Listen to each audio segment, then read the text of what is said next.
Assalamualaikum warahmatullahi wabarakatuh. Alhamdulillahirrahmanirrahim.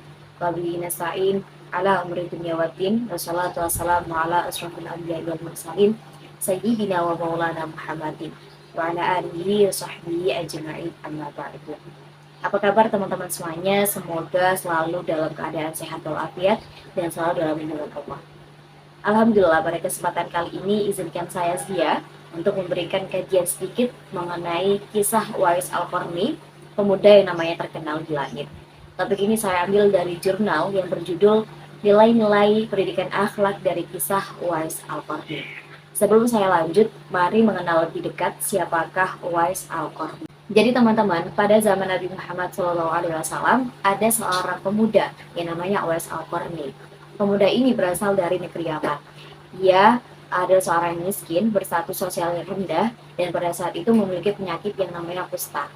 Sehingga seringkali dikucilkan dan tidak diperdulikan oleh lingkungan sekitarnya.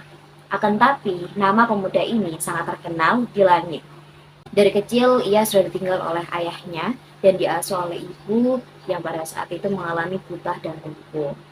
Untuk memenuhi kehidupan sehari-hari, Uwais ini bekerja sebagai pengembala kambing. Ketika ada kabar tentang Rasulullah SAW, Uwais ini langsung mempercayai dan membenarkannya, sehingga ia menjadi seorang Muslim. Pada suatu hari pernah ia disiksa oleh pasukan Barzan karena tidak menyembah Tuhan yang mereka sembah. Dia disiksa, dipukuli, diikat di tiang, dan disaksikan oleh seluruh penduduk Yaman.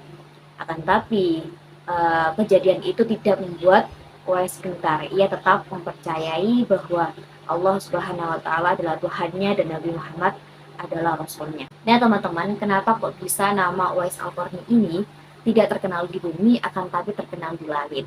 Ternyata pemuda ini memiliki akhlak yang begitu mulia. Dari kisah beliau menjelaskan betapa perjuangan beliau dalam ketaatan terhadap Tuhan dan Rasulnya, juga memuliakan kedua orang tua. Suatu hari Uwais terlambat pulang dan pada saat itu ditanya oleh ibunya, "Kenapa kau terlambat pulang, Nak?" Uwais menjawab bahwa aku sedang menjalankan ibadah kepada Allah agar nantinya bisa menikmati taman surga, kata Uwais.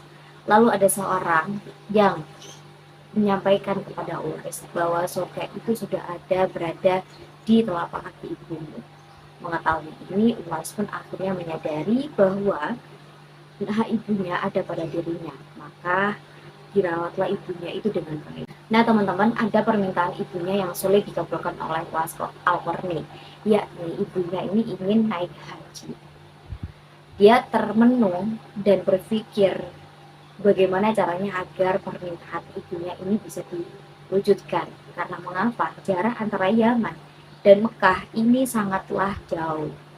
Dia berpikir mencari jalan keluar apa yang bisa ia lakukan agar permintaan ibunya ini bisa terwujud. Nah, lalu muncul sebuah ide untuk membeli seekor anak sapi. Jadi Uwais Al-Qarni ini membeli seekor anak sapi, lalu dirawat, dibuatkan kandang di atas bukit. Jadi setiap hari Uwais ini merawat dan menggendong anak sapi ini naik turun bukit. Nah, kelakuan ini dianggap aneh oleh masyarakat Yaman. Bahkan sampai mereka mengira bahwa Uwais ini sudah gila karena setiap hari menggendong anak sapi naik turun bukit. Semakin hari semakin besar pula anak sapi ini, semakin besar pula tenaga yang dibutuhkan oleh Uwais Al-Qarni. Namun karena ia melakukannya setiap hari, maka berat sapi yang digendong ini tidak terasa oleh Uwais Al-Qarni. Setelah beberapa waktu berlalu, tibalah waktunya musim haji. Nah, pada saat itu berat anak sapi yang dirawat oleh Uwais ini mencapai 100 kg. Dan begitupun dengan otot Uwais yang semakin kuat. Ternyata barulah diketahui maksud dari Uwais Al-Qarni menggendong anak sapi setiap hari adalah latihan untuk menggendong ibunya melaksanakan haji. Jadi Uwais ini menggendong ibunya dari Yaman ke Mekah. Perjalanannya yang sangat jauh, tapi dia rela untuk melakukan ini demi memenuhi keinginan ibunya melaksanakan haji. Uwais berjalan tegap menggendong ibunya ketika wukuf di Ka'bah. Lalu ibunya pun terharu dan meneteskan air mata karena bisa melihat keindahan Baitullah. Di hadapan Ka'bah, ibu dan anak ini berdoa, Uwais berdoa, "Ya Allah, ampuni semua dosa ibu." Lalu ibu mendengar dan menjawab, "Bagaimana dengan dosamu?" Lalu Uwais berkata, dengan terampunnya dosa ibu, maka ibu akan masuk surga. Dan cukuplah untuk ibu yang akan membawaku masuk ke surga. Itulah keinginan Uwais yang tulus dan penuh cinta. Lalu Allah Subhanahu wa taala pun memberikan karunia untuknya. Uwais ketika itu langsung sembuh dari penyakit. Sahabatnya hanya tertinggal bulatan putih yang ada di tengkuknya. Dikatakan bahwa bulatan putih yang ada di tengkuknya ini sebagai tanda bahwa nantinya akan ada dua sahabat Rasulullah, yakni Umar bin Khattab dan Ali bin Abi Thalib, yang akan mengenali Uwais dari bulatan putih yang ada di tengkuknya itu. Lalu diceritakan juga pada saat itu Uwais Al-Qarni ini ingin bertemu dengan Nabi Muhammad. Ketika ia dapat izin dari ibunya untuk pergi ke Madinah, ia langsung bergegas pergi ke Madinah untuk menemui Nabi Muhammad. Akan tetapi tidak dipertemukan karena Nabi Muhammad sedang dalam medan perang. Lalu ketika pulang, Nabi Muhammad bertanya kepada Aisyah tentang orang yang mencarinya. Beliau mengatakan bahwa Uwais Al-Qarni ini adalah anak yang taat pada ibunya dan ia adalah penghuni surga.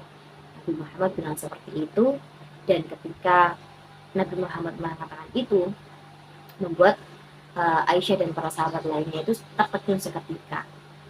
Lalu beliau menambahkan, ketika ingin berjumpa dengannya, perhatikan bahwa ia punya tanda putih di telapak kakinya. Sesudah mengatakan itu, beliau melihat Ali bin Abi Thalib dan Umar bin Khattab, saya berkata, ketika kalian bertemu dengannya, mintalah doa dan istighfarnya, karena beliau ini adalah penghuni langit, bukan penghuni bumi. Inilah kisah dari Uwais Al-Qarni, pemuda yang namanya terkenal di langit. Kisah ini bisa dijadikan ibrah atau pelajaran dalam bentuk kepribadian atau akhlak yang mulia, khususnya bagi kita, para pemuda. Semoga adanya kisah inspiratif ini bisa mengingatkan kepada kita bagaimana pentingnya menjadi pemuda yang berakhlakul karimah. Sekian dari saya, kurang lebihnya saya mohon maaf. Terima kasih. Wassalamualaikum warahmatullahi wabarakatuh.